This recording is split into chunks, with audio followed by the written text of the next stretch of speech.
Nagbubuyan ko tagapayon. When nagruna, ilagay magnet na to. Iti pagdalanan ni PBM. Okay! Ano sandayo? Baba, ito introduction. Our next President of the Republic of the Philippines, Ferdinand Marcos Jr.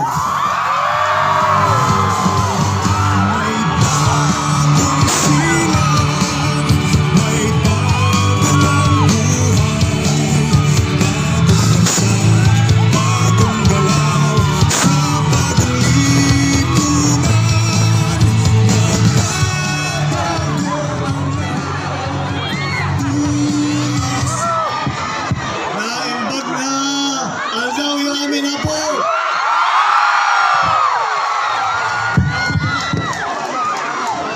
Magandang tanghali po sa inyong lahat.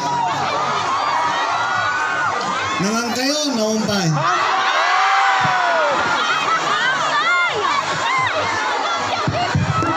Siyakman, naumpay. Maraming pong salamat. Ay hihingi po ako ng paumanhin kagad. Dahil ang aming kasama sa Uniteam, alam naman ninyo ang weather dito kung minsan. Ako lang sa helicopter ko ang nakapasok. Hindi nakapasok si Inday Sara at yung ating mga ibang senador. Kaya siya laing.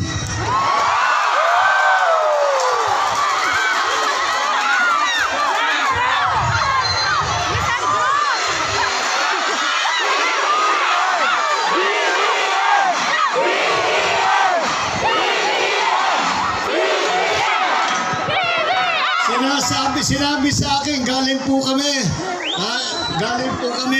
sa Banggid, sa Abra.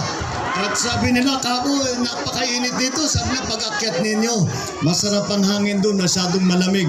Hindi ko naramdaman ang lamig ng hangin sa init ng inyong salubong. Maraming salamat. Ibabalita ko po sa aking kasama na partner ko dito sa kampanyang ito ni Inday Sara Duterte, and together with ating mga senador na gustong-gusto kayong makita, ngunit nga hindi sila makapasok. Kaya ako'y babati po sa inyo at ibabalita ko sa kanila ang napakainit na salubong na binigay nyo sa amin. At alam ko naman po at nandito rin po ang ating mga hindi lang po tiga Kalinga ang nandito. Well, siyempre ni Governor Tocayo, Governor Lea Bulot Bectang is also Apayao is here. Congressman Dalog and Congressman Mangada are here together with us ngayong umaga na ito. At lahat po ng ating mga mayors, lahat po ng ating mga barangay officials na nakarating dito ngayong tanghali na ito. At ako'y nagpapasalamat na nabigyan ako ng pagkakataon na makapunta rito sa inyo.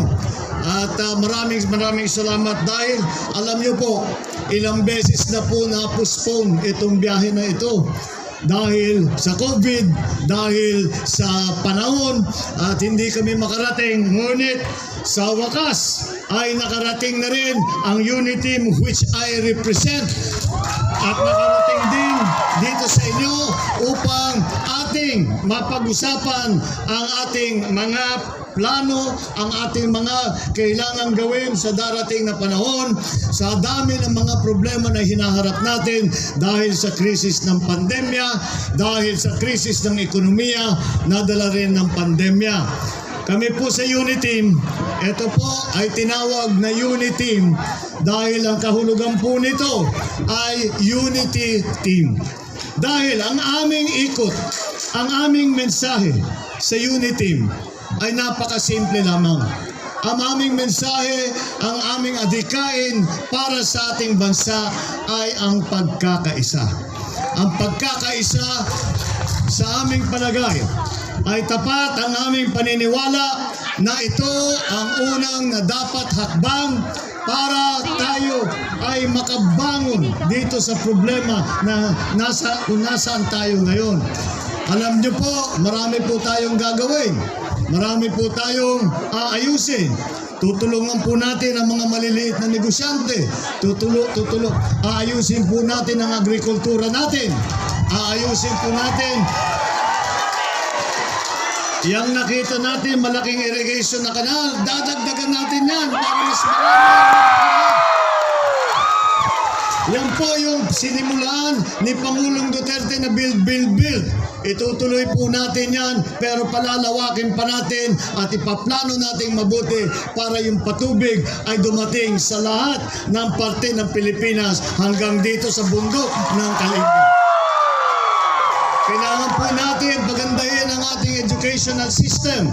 Kailangan pagandahin ang ating mga ospital, tulungan ang mga doktor. Kailangan natin isuportahan ang mga guro. Pati na ang problema ng kuryente. Kailangan natin ibaba ang presyo ng kuryente dahil masyadong mataas. Kaya't marami po tayong kailangan isipin. Alam niyo po, yung presyo ng langis, tumataas na naman dahil nagkagera. Alam naman siguro ninyo, nagkagera sa Ukraine. At pagka ganyan ang nangyayari, tumataas na naman ang presyo ng langis. Kaya't kailangan natin gumawa ng iba't ibang paraan para hindi naman masyadong mahirapan ang mga nagbabayad ng kanilang kuryente, pati na ang mga investor natin na gustong pumasok at magnegosyo rito. Kaya po, ay ang aming sinasabi ay napakarami ng ating gagawin. At alam naman po natin na ang isang tao, kahit gaano kagaling, kahit gaano kasipag, kahit gaano katapat ang pagmamahal sa Pilipinas ay isang tao lamang. Kaya po, ito ang aming naging adhikain.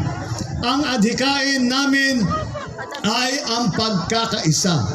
Dahil po, kapag pinag-aralan natin ang kasaysayan ng Pilipinas, lahat po ng nangyari sa Pilipinas, na sakuna, nakahirapan, lahat po yan ay naharap natin dahil ang mga Pilipino ay nagkaisa. Ang mga Pilipino ay nagtulungan.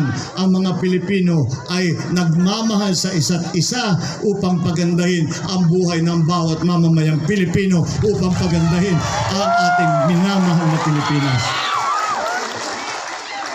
Patuloy po kami ng unit team na isinisigaw at kinakalat ang aming mensahe ng pagkakaisa. Ang aming mensahe ng pagkakaisa dahil sa aming paniwala, pagka maipagsama-sama natin, maipagsanib puwersa natin ang lahat ng galing, lahat ng sipag, lahat ng bait ng bawat Pilipino, sama-sama kapit-bisig na nagtutulungan. Alam po natin na ito ay magiging solusyon. Dito po tayo magsisimula para bigyan ng solusyon ang mga problema upang tugunan ang mga problemang hinaharap natin sa darating na panahon. Ngunit malakas po ang aking loob dahil kilala ko po ang ating mga kababayan. Malakas po ang aking loob na kapag tayo'y nagkaisa, kapag tayo'y nagtutulungan, kahit ano pa ang iharap sa atin, ang Pilipino kayang gawin kahit ano basta't nagkaisa.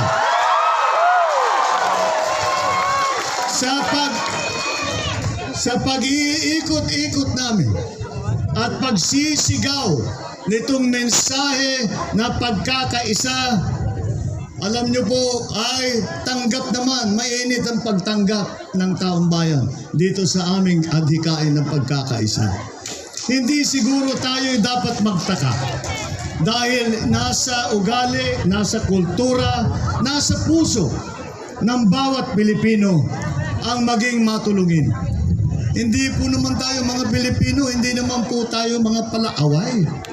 Hindi naman po tayo naghahanap ng gulo. lahat po naman ng Pilipino ang ninanais lamang ay magkaroon ng disenteng buhay, magkaroon ng trabaho, at magkaroon ng pag-asa na gaganda ang kinabukasan at magiging mas maganda kaysa nakaraan. Yun lamang po ay kung magawa po natin ay napakalaking bagay na. Kaya po ibinubuhay namin ulit. Ibinubuhay namin ulit itong nasa puso ng bawat Pilipino. Binubuhay uli natin ang ating katangian na kuminsan ay pinagmamalaki natin. Pinagmamalaki natin sa mga tigalabas. Sinasabi namin ang pinakamagandang katangian ng Pilipino ay ang Pilipino ay makabayanihan. At yan po ang katangian na ating kinakailangan para tayo'y magkaisa. Kaya po, mainit ang pagtanggap sa mensahe ng pagkakaisa ng ating mga kababayan. Mainit ang pagtanggap at dahan-dahan nating naririnig ang sagot ng Pilipino. At nagsimula na nating marinig ito na parang isang bulong na halos hindi na marinig. At dahan-dahan habang tumatagal ang panahon sa nakaraang ilang linggo, sa nakaraang ilang buwan, ay dahan-dahan po yung bulong na yan na sa simula ay hindi halos marinig, ay palakas na. Hanggang alam na naririnig na po natin ang tinig ng mga Pilipino. Ang tinig ng Pilipino ay naging sigaw na. Hanggat ang aming adhikain ng pagkakaisa ay naging kilusan na. Naging kilusan ng pagkakaisa. At pagka ibinigay natin sa ating mga kababayan ang pagkakataon na magkaisa muli, ang sigaw po ng Pilipino, kasama ako dyan sa pagunlad ng ating bansa. Kasama ako sa pagpaganda ng buhay ng bawat mamamayang Pilipino. Kasama ako sa pagpaganda ng Pilipinas. Kasama ako sa kilusan ng pagkakaisa. Kaya naman po, nakikita po natin na dahan-dahan po, dumadami na po ang ating numero. Dumadami na po ang ating kasamahan. Dumadami na at nagputuklog lahat ng mga Pilipino. Dahil kahit hindi naman po tayo magkasundo sa lahat ng bagay, sa palagay ko, meron isang bagay na lahat ng Pilipino ay kayang pagkasunduhan. Ang isang bagay na yan ay tayong mga Pilipino, siguro naman magkakasundo tayo sa ating pagtrabaho, sa ating pagmahal sa mamamayang Pilipino, sa ating pagmahal sa ating bansang Pilipinas. Yan po ang pagkakaisa. Yan po ang kilusan na ating sinimula dito. Kaya po, huwag po tayong makakakalimot nitong umagang ito, nitong hapon na ito, na tayo dito na nagsama-sama sa ngayong araw na ito, dito sa Kalinga, na sinimulan natin ngayong araw na ito ang kilusan ng pagkakaisa. At wag po nating titigilan. Huwag tayong hihinto sa ating lahat ng ating ginagawa upang ipagkaisa ang Pilipinas. Huwag po tayong titigil na pagandahin ang buhay ng ating mga kababayan. Huwag po tayong titigil na pagandahin ang ating minamahal na Pilipinas. At kapag ipinagpatuloy po natin ito, at tayo ay maging masigasig sa ating ginagawa, gaganda po ang Pilipinas. Gaganda po ang ating mga pagkakataon bilang Pilipino. At haharap tayo sa buong mundo. At ipagmamalaki natin, tingnan nyo kaming mga Pilipino. Tingnan nyo kaming mga Pilipino kahit humarap sa amin ay kahirapan. ay kami ay nakaraos pa. Hindi lamang nakaraos, kung hindi sumikat pa. Dahil kami ay nagtulungan, dahil kami ay nagsama-sama, dahil kami ay Pilipino. At pupunta po tayo at ipagmamalaki natin muli kagaya ng ating dating ginagawa. At haharapin natin ang buong mundo at isisigaw natin, ako ay Pilipino, taas noo kahit kanino. Yan po ang ating nasimulan ngayong araw na ito. Ngayon, yan po ang ating dapat bigyan ng lahat ng ating sipag, lahat ng ating lakas. At hindi na mabawi na pagod upang lang maging mas maganda ang buhay natin dito sa Pilipinas. Ipagpatuloy natin ang ating sinimulan.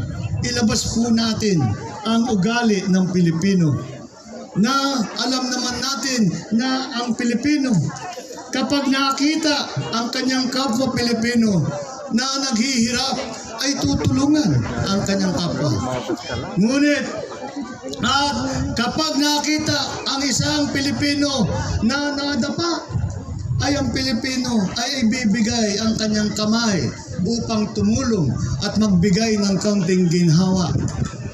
Yan po ang ating hangarin. Yan po ang ating layunin para sa ating minamahal na Pilipinas.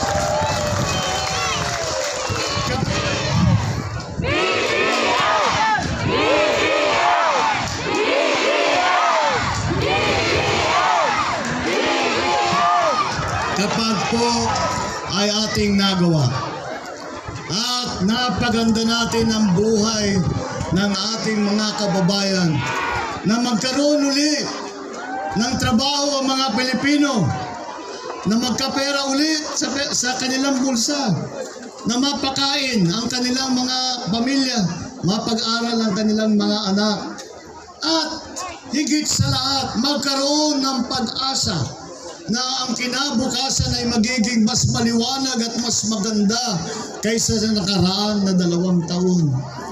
Kapag po ating nagawa yan, at naayos natin ang mga problema dahil tayo ay nagkaisa at marami tayong nagtatrabaho para sa pagpaganda ng ating bansa, ng buhay ng mga Pilipino.